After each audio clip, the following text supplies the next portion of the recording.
Hello students, today we learn about the interview which is written by Christopher Sylvester. The interview chapter 2 parts में divided है. First part में सभी renowned personalities ने interview को criticise किया है and second part में Umberto Eco को इंटरव्यूइंग प्रोसेस बहुत ज़्यादा अच्छा लगता है क्योंकि उसे ये चीज़ पसंद है कि लोग जाने कि अम्बर्टो इको अपना पूरा दिन कैसे स्पेंड करता है. एंड हम जानेंगे इंडियन फिल्म इंडस्ट्री के बारे में, Indian post independence time and more over we learn about the looks of the actors. Second part एक एक्सट्रैक्ट है अम्बर्टो इको पर. अम्बर्टो इको ऑथर हैं द नेम ऑफ रोज़ एंड ये इंटरव्यू किया गया है मुकुट पद्मानंद का. मुकुट पद्मानंद है एडिटर द हिंदू न्यूज़पेपर के. इस इंटरव्यू से हम जानेंगे कि अम्बर्टो इको की राइटिंग स्टाइल, आइडियाज़, आइडियोलॉजी किस तरह की है एंड अम्बर्टो इको ने इम्प्रेशन दिया है अपनी डेली लाइफ का एंड मोर ओवर उन्होंने बताया है अपना सीक्रेट सक्सेस का. अम्बर्टो इको ने 40 फिलोसफिकल राइटिंग्स की हैं और जस्ट 5 नॉवेल्स ही लिखी हैं एंड मोर ओवर खुद भी नहीं जानते कि उनकी जो नॉवल थी द नेम ऑफ रोज़ कैसे सक्सेसफुल हुई. एंड उन्होंने बताया कि वो अपनी लाइफ में किसी भी एक दिन छुट्टी नहीं लेते हैं, वो संडे को भी काम करते हैं.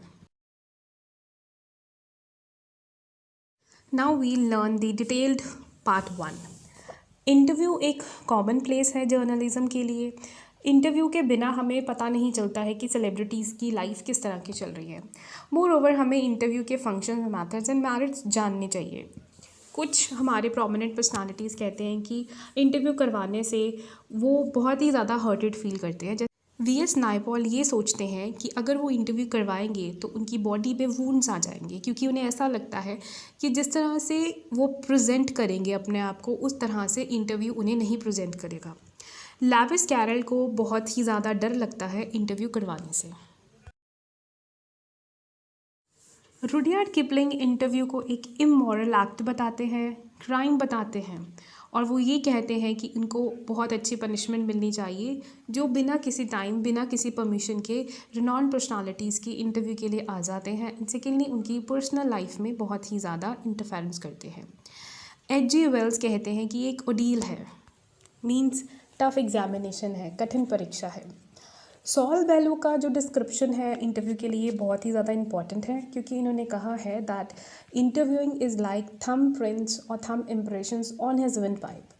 ये कहने का मतलब ये है कि सॉल बेलो को इंटरव्यू करवाना इस तरह लगता है कि कोई उनका गला दबा रहा हो. इस चैप्टर का सेकेंड पार्ट बहुत ही ज़्यादा इंटरेस्टिंग है क्योंकि अम्बर्टो इको को इंटरव्यू करवाना बहुत अच्छा लगता है एंड इस टाइम पे अम्बर्टो इको का इंटरव्यू कर रहे हैं मुकुट पद्मानंद जो कि बहुत ही ज़्यादा रेनॉन्ड पर्सनालिटी है. सेकेंडली वो द हिंदू न्यूज़पेपर की एडिटर भी हैं.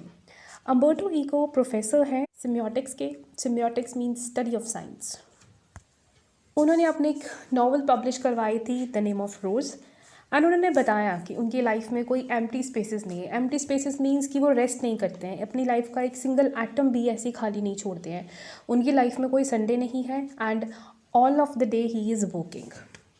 एंड मोर ओवर उन्होंने अपना सीक्रेट ये बताया कि जितनी देर में लिफ्ट ग्राउंड फ्लोर से उनकी अपार्टमेंट यानी कि 3rd फ्लोर तक आती है उतनी देर में वो एक आर्टिकल लिख लेते हैं. That means that he is keep on thinking, he is keep on generating his brain. कभी भी वो फ्री नहीं बैठते. दैट मीन्स कि he is keep on writing, keep on thinking, keep on make his brain active. And Umberto Eco को Sunday novelist भी कहा जाता है. यही बात है क्योंकि वो संडे को भी लिखते हैं. नेम ऑफ रोज़ एक सीरियस मेंडिवल पीरियड नॉवल है जिसमें मेटाफिज़िक्स, थियोलॉजी, मेंडिवल हिस्ट्री के बारे में बताया गया है. पब्लिशर्स को उस टाइम पर लगा था कि इस तरह की नॉवल सक्सेस में नहीं आएगी but with in a night US में ही 2 to 3 मिलियन कॉपीज़ सेल हो गई थी and all over world it was like 30 to 40 million copies of the same novel was sold out. क्योंकि ये मर्डर मिस्ट्री है, लोगों को बहुत अच्छी लगी थी. Students, that's all for the interview. Again, this chapter is also having no story, but do remember the names from the first part of this chapter. Thank you so much.